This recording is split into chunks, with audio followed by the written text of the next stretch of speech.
You're listening to Nothing's New on GNAT-TV, a historical podcast connecting the past to the present with Paige Vignola, Shawn Harrington, and Andrew McKeever. Hey there, and welcome back to Nothing's New, the podcast about history where we look at what happened in the past to give us some insights and guidance into what's going on today, because God knows the world today is a little confusing and kind of crazy, right? So we need to kind of, study what happened before to help us make sense of what's going on today. And towards that end, it's great to be back with Shawn Harrington, the curator of the Manchester Historical Society. Our other counterpart, Paige Vignola, the assistant director at the Manchester Community Library, is away today, can't be with us, but fortunately, we have a special guest with us today who's going to be very useful to filling in some of the gaps in the things we've been talking about in the last couple of podcasts. That's Jonas Spivak. Jonah is the communications coordinator of the town of Bennington and is also the, are you the chair of the county commission for the 250? I am, correct, title? Yes. Yep. I've been trying to wonder over the past couple of months exactly what we were supposed to call you there. But he's also a member of the State Commission on the 250 commemoration. And we've been talking about, the events leading up to what happened here in Vermont 250 years ago, almost to the day now. We're going to be seeing, starting May 1st, running through May 4th, a series of events here in Bennington County commemorating the accomplishments and achievements of the Green Mountain Boys who marched up Route 7 and then part of Route 30, I guess. I'm sure there were a couple of little detours here and there, and successfully assaulted the Fort Ticonderoga, where the British garrison was surprised to find out that there was a war going on. They didn't know that. Yeah, who knew? Nobody had mentioned it to them at that point. I know. Where was their Instagram feed? Come on. Exactly. But by anyway, the way, Jonah, great to have you with us. Thank you for making the time to join us today. And I was wondering, just to kind of get us started, if you could maybe walk us through a little bit about what are some of the events that will be happening starting May 1st and on through the rest of the weekend to commemorate the accomplishments of the Green Mountain Boys back in the day. Yeah, well, my goodness, this is sort of an interesting time for the Green Mountain Boys because 250 years ago, this really represented a switch where we had a local militia that was primarily associated with defending the grants of New Hampshire grant holders against New York authorities who had also claimed these same lands. And here now we have an evolution as their role begins to change. And part of the reason why their role is changing is because things are happening in a big way. So today happens to be April 14th, is that correct? Okay, so day before tax day. But it's also just a few days before April 18th and 19th. Now that is the 250th anniversary of Lexington and Concord. And many of your listeners out there have probably heard the phrase, the shot heard round the world. That's a good one. And it really marks the start of the American Revolution. So our Green Mountain Boy story is now going to be evolving into a story that includes these momentous events as we begin the Revolutionary War. But I think it's important to think about this in the context of Lexington and Concord because right after Lexington conquered, everyone out there may be thinking, well, what is next? And what is next is uniquely Vermont's moment on the national stage. An idea that was born both in Connecticut and in Boston. In Connecticut with Edward Mott and the Connecticut legislature, and in Boston with Benedict Arnold, who, by the way, wasn't a great American patriot before he wasn't. But this idea emerged simultaneously that now that we are in a shooting war with Great Britain, the one critical need we have right away is artillery. If we're going to do something about the British in Boston, we're going to need some artillery to help us. And it was not unaware to them that such artillery did exist not too far away in the forts of Ticonderoga and Crown Point. And Shawn, jump in anytime if you feel like I'm missing a key point No, here. I'm enjoying. I always enjoy getting an education. Well, and this is really just to give some background, right? Interestingly, you could even back the story up further. A fellow by the name of John Brown had been sent on a scouting run, and he had already done that work and alerted the folks in Connecticut and Boston that this opportunity existed. So the idea didn't come from nowhere, but the story really shifts from Boston and Lexington and Concord to Ticonderoga in just a couple of short weeks. I think it was on April 28th when the Connecticut legislature allocated 300 pounds of hard currency to mount an expedition. And they send Edward Mott north. And he continues north. He goes, from Connecticut, they start in Hartford, they go to Salisbury, Connecticut, then they cross over into Massachusetts, and they're trying to be sneaky, right? They don't want to advertise their presence because part of the idea of this was to win by surprising the British. So then they continue into Massachusetts at Sheffield, and then in Pittsfield, and then finally arriving in Pownell, Vermont around May 5th or 6th. So you have this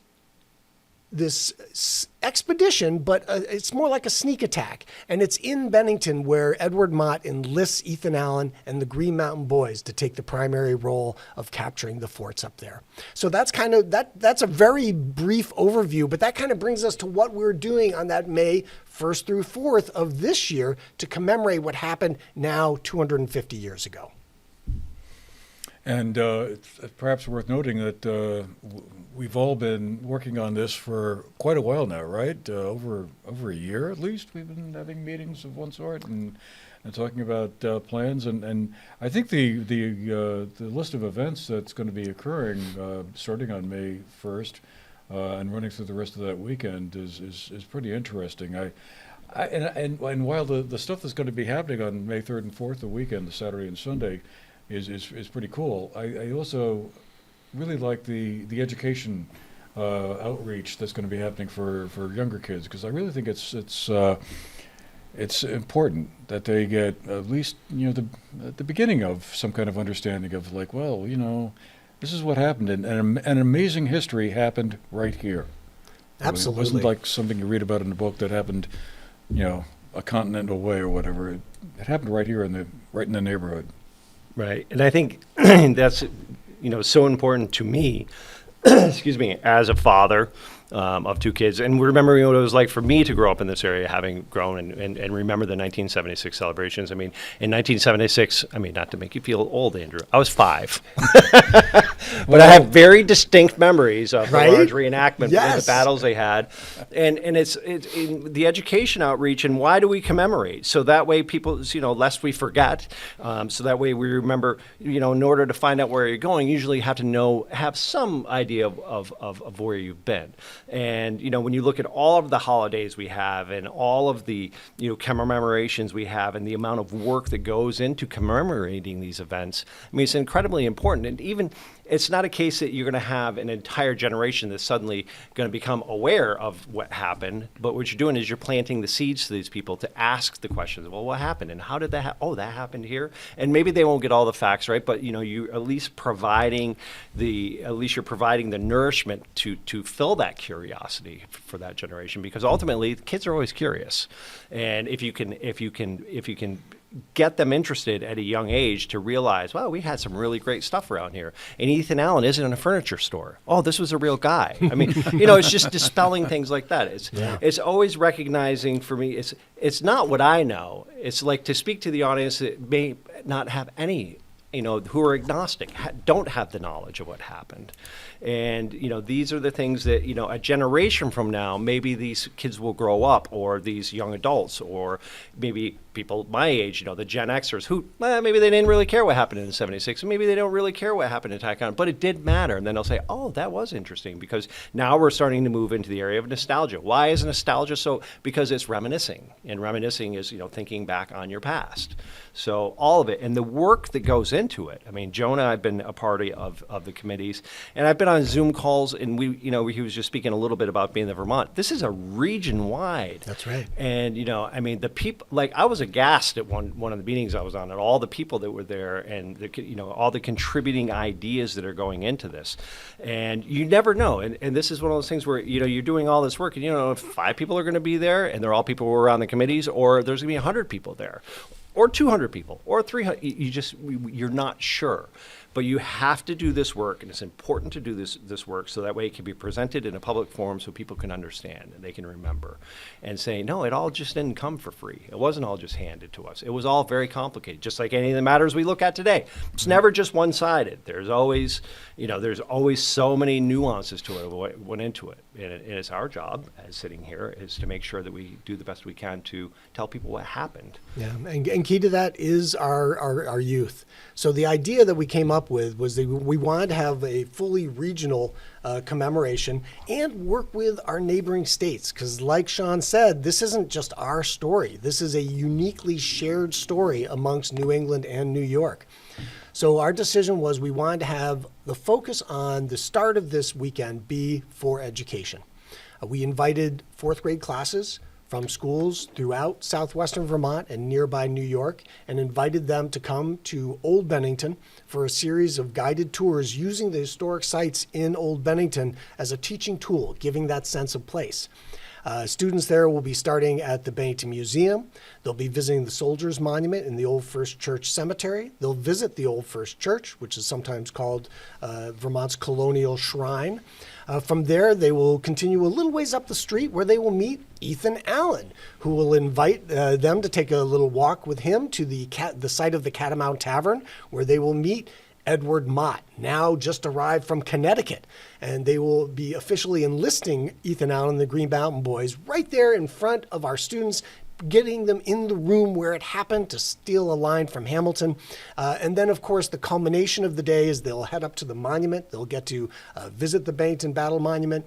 There'll be interpreters up there. We'll be doing period games. We'll have a pillory and stocks for kids to check out, as well as lots of other fun activities. All told, we'll be taking about 215 4th graders from around the region on these 2-hour tours over the course of those 2 days. So it's a great way to kick off a weekend that rightfully should be about our students and our next generation, and doing precisely that. And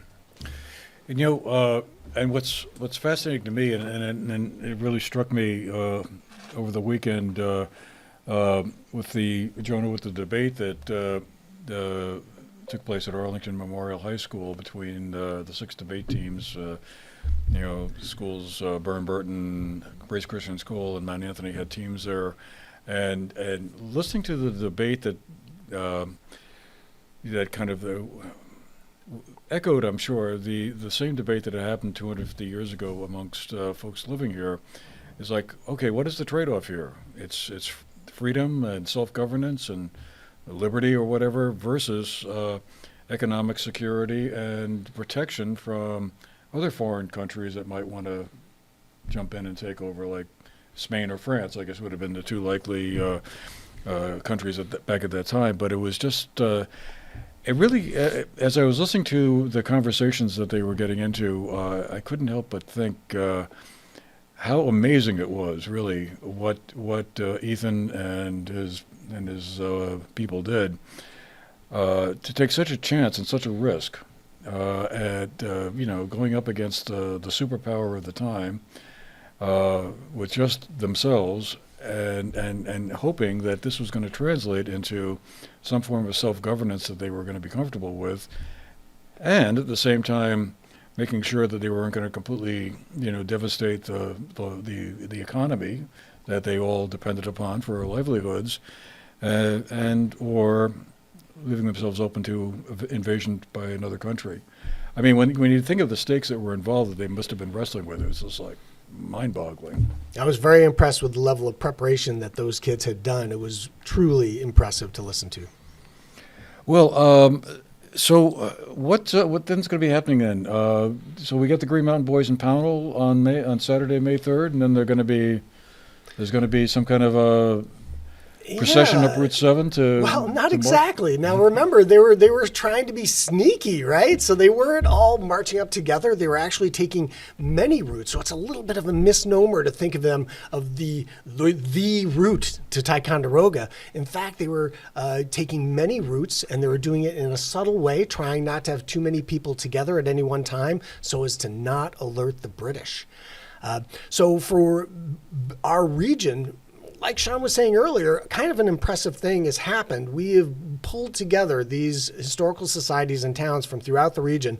So starting in Pownell, you mentioned Pownell, on Saturday at 10 a.m., they're doing a commemoration there. They'll be having a little meeting of Green Mountain Boys. Some enlisting will be going on, as was happening 250 years ago. They'll be having a Liberty Pole raising. They'll be having some exhibits as well. We're also pulling in other activities, other ways to experience history. So if you're a history buff, you're going to want to come, no question. But do you like riding bikes? How about a bike ride through the historic Southshire area? That's happening with the Bike Hub. They're going to be sponsoring a group ride, which starts at that event on Saturday. And then continuing on north in Bennington, there's going to be the Homebrew Festival. They are adding a 250th theme to that. So from, I think, noon to 4, that'll be going on. By the way, if you're buying a ticket, give them the promo code Bennington250 to get $5 off your admission fee. And I should mention that the vast majority of the activities planned for this weekend are free. There's just a couple that do have admission, and those are noted both on our website and in brochures people may see out there. But for the most part, the events are free. But for the one that's not, don't forget that promo code. Of course, the monument will be a stamp location, and I'm saying this for the first time, a stamp location. What is that? Well, we're inviting people to visit at least one historic site over the course of those 2 days, May 3rd and 4th. And either take a selfie at that location, send it to us, or if you do have one of our brochures with the map inside, get that location stamped on your map, send that to us at the end, and we will be entering you to win some fabulous historical related prizes after the event is all over. But the real key is to get people to experience all this history that's right here in our backyard. We've identified 10 historic sites, which have all been partnering together, as well as 5 History Quest locations. Those are spots that you can discover on your own using GPS navigation to find out those hidden stories right in your backyard. So continuing on Saturday from 11 a.m. till 5 p.m., there's going to be a very large event at the Galusha House with lots of history. There'll be informational tables. There's going to be a food truck, and there's going to be a reenactor encampment there, and there's going to be mustering and drilling all day long. And if we have enough reenactors, we plan on doing a skirmish at 4 p.m. on Saturday. That's in Shaftesbury, right? That's at the Jonas Galusha House in Shaftesbury on Route 7A, and that's going strong from 11 a.m. right till 5 p.m. So people can go there at your leisure. And by the way, keep your eye out for Ethan Allen. A modern-day Ethan Allen will be roaming about these various historic sites. There is a spot on the map for his signature and his stamp if you're able to find him.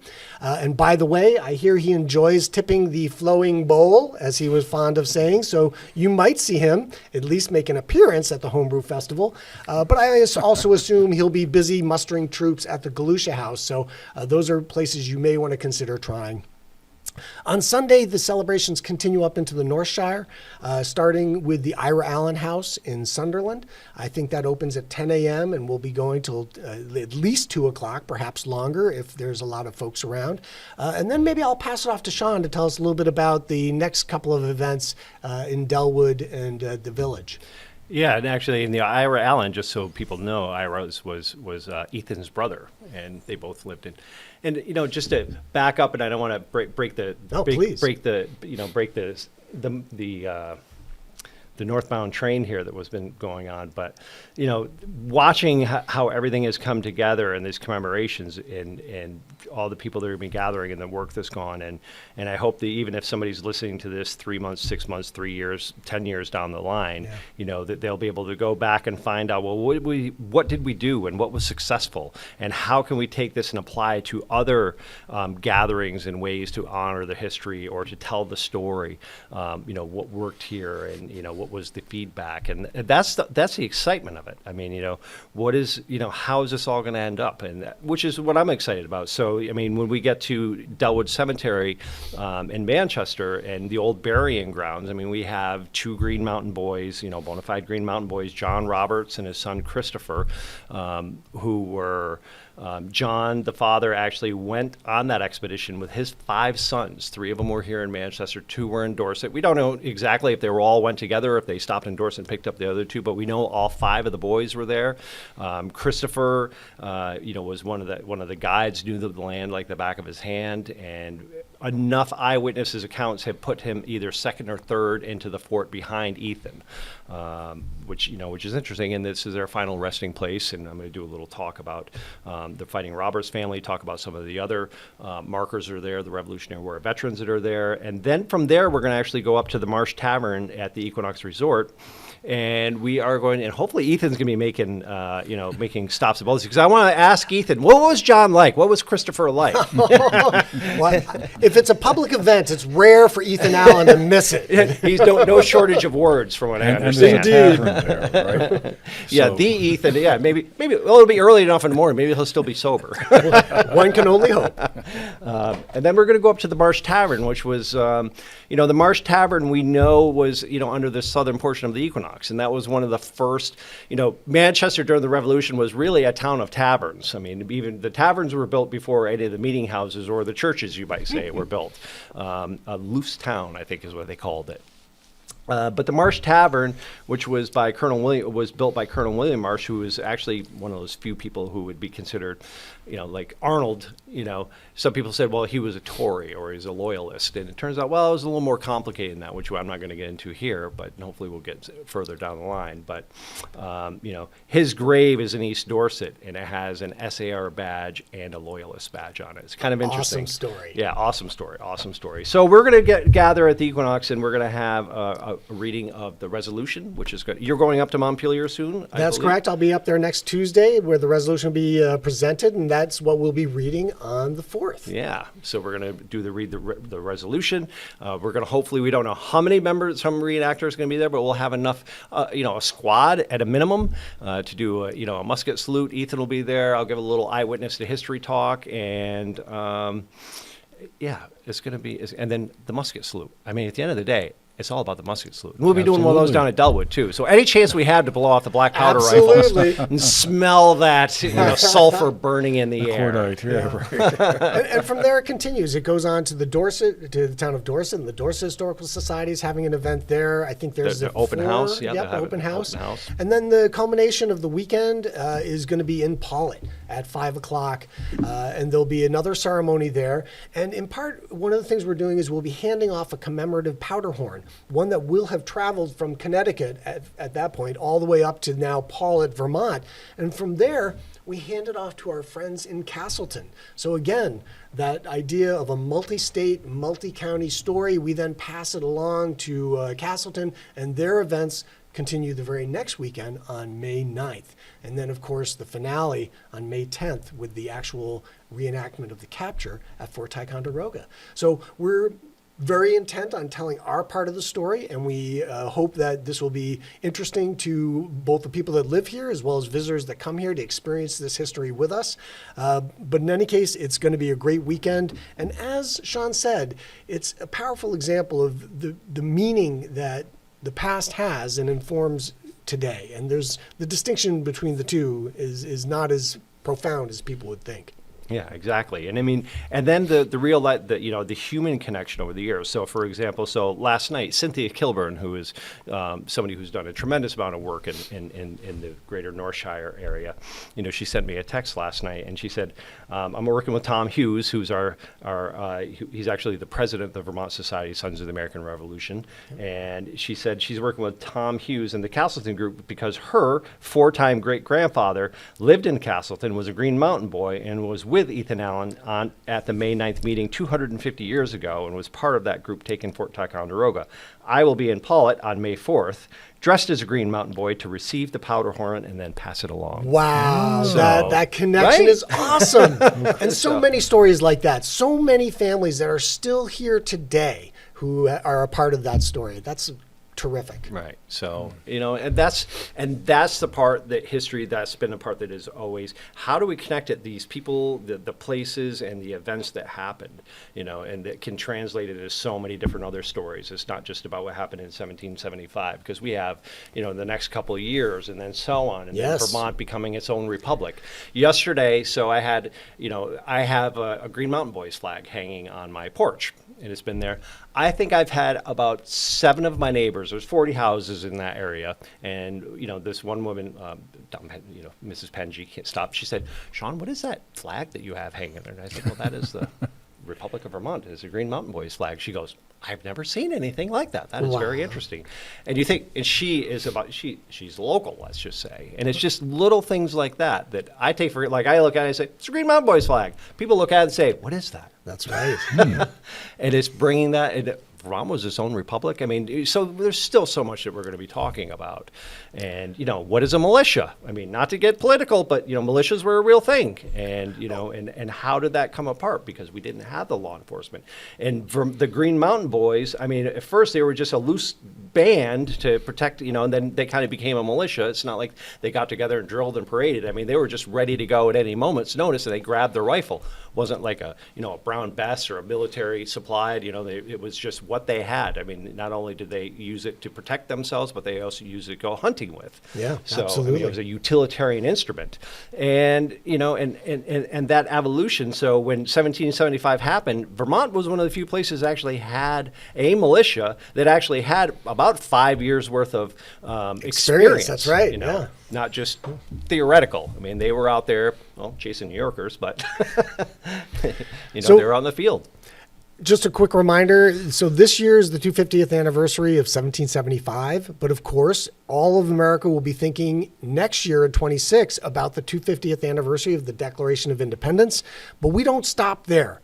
Vermont's anniversaries do not stop until 2027. And that's Vermont's signature anniversary year. That's the anniversary of the battles of Hubbardton and Bennington. And more significantly, the creation, the foundation of the formation of the Republic of Vermont, literally born in the crucible of revolution.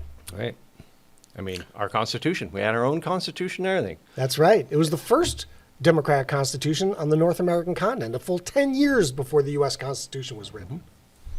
That's really pretty amazing when you think about it. I was wondering, is that what happened at the Dorset Convention, or is that at Windsor? That is part of that. The Dorset Convention is part of that story. I believe there were 4. Is that right, Shawn? Yes, this is where I wish. Yeah. Well, we'll have plenty of times to talk about this as we come along, because all of us Yeah. are learning and relearning this story as we go along.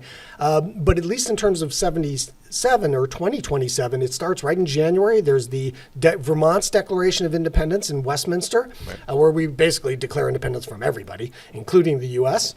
But then just a couple of days after the Battle of Hubbardton, I think on July 7th, that's the signing of the Vermont Constitution, when we're literally under attack. And then, of course, the culmination being the Battle of Bennington, which Thomas Jefferson called the first link in the chain to victory at Saratoga.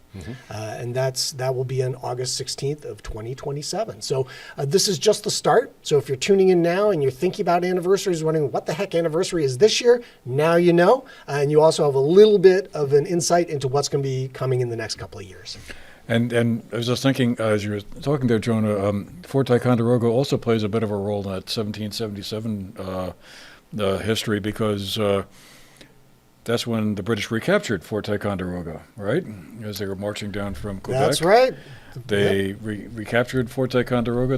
That sent a chill through But all the cannon many were folks in Vermont. The because- cannon were missing, of course. the Yeah, cannon I were like gone. that, Sean. Good point. What happened? And that was sort of a prelude to the battles of Hubbardton and then Bennington and the final one at Saratoga, which Yeah, was absolutely. where General Burgoyne's invasion from down the Hudson River, which could have split the colonies into two pieces between separating New England and the rest, which would have dealt, who knows, it would have been a mortal blow or not, but it would have definitely made George Washington's problems even greater than they already were. Well, certainly if Bennington had fallen at that point, would there even be a Vermont is a good Right. question. Because remember, the Republic was just 6 weeks old at that point. And when you're retreating south from Bennington, the next stop is Williamstown, Massachusetts. So it literally could have meant the fall of the brand new Republic of Vermont. And thankfully, that did not happen. Yeah, that's good for everybody that didn't Indeed. happen, I And so guess. much more to talk about as time goes on. Indeed. Well, why don't we leave it there for today? And hope you'll all rejoin us again the next time for Nothing is New. And well, I know we've talked about the events of early Vermont history for a couple of times now. I'm sure we're going to continue to be looking at that. One subject I'm dying to get into is the whole question of how Vermont almost became part of Canada Oh, yeah, that's a good one. in the 1780s, or could have been. And our friend Ira Allen played an important role in that those negotiations too. And Mr. Marsh, Yes. William Marsh. We'll it's kind of one of those fascinating what if questions of history. Is like had Ira decided that the Continental Congress was dragging its feet too long and wasn't giving statehood to Vermont like they were hoping for, might we have become part of Quebec? Yeah, well, it was those obnoxious New Yorkers who said, "Well, the land is ours," so we had to we had to cede some land to them, and then we had to pay them. The dividing line was supposed to be the Hudson River, but it kind of went eastward, westward, whatever. Well, not to go into a rabbit hole, those many rabbit holes pop Oh, we up, might but as well, right? yeah, but the battle of the Battle of Bennington and the battlefield is today in New York. So people say, why is it called the Battle of Bennington when it's in New York State? And, Should be the Battle of the Loomsack. or whatever. Right. Well, the answer is because that used to actually be part of Vermont. Indeed, it was during the Greater Vermont period. And that is a great story to talk about in the future as well. It's a good one. Yeah, and I just have one last question for Jonah, actually. So, Jonah, as you've kind of been the hub, and there's all these spokes coming off it just for Bennington County and the region. Just to encapsulate this experience, and it's not even over with, but thus far.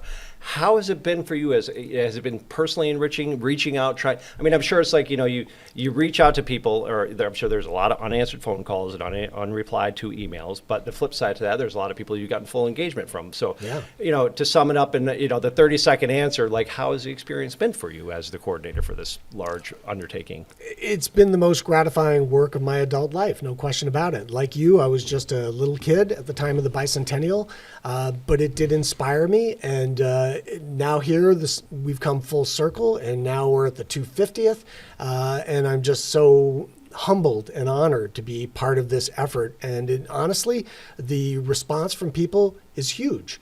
People want to be involved in this. They care about this history very deeply, and it's a pretty wonderful thing that it's now coming together and happening. And you personally will be dressed up because I've been watching over, as I've been seeing him, his hair is getting longer, it's pulled back Yes, into a ponytail. I'm growing my hair out for the 250th. It's growing out from the back, it's coming in on the front. And I have to shave my beard every time I go to Right. these events because They kept him clean shaven. They were yes, that is correct. Yeah. So trying to do our bit to honor the history that way as well. So thank you for that, Sean. Yeah, so. Details matter, Indeed. All right. Well, great. Guys, thanks again. Jonas Spivak, who's basically been the hub in the wheel there for our area's commemoration, the 250. Shawn Harrington, curator of the Manchester Historical Society. Thank you both for being here. And, hey, we've got some fun stuff coming up. This is going to be great. All right. We'll see you guys again next time. Take care.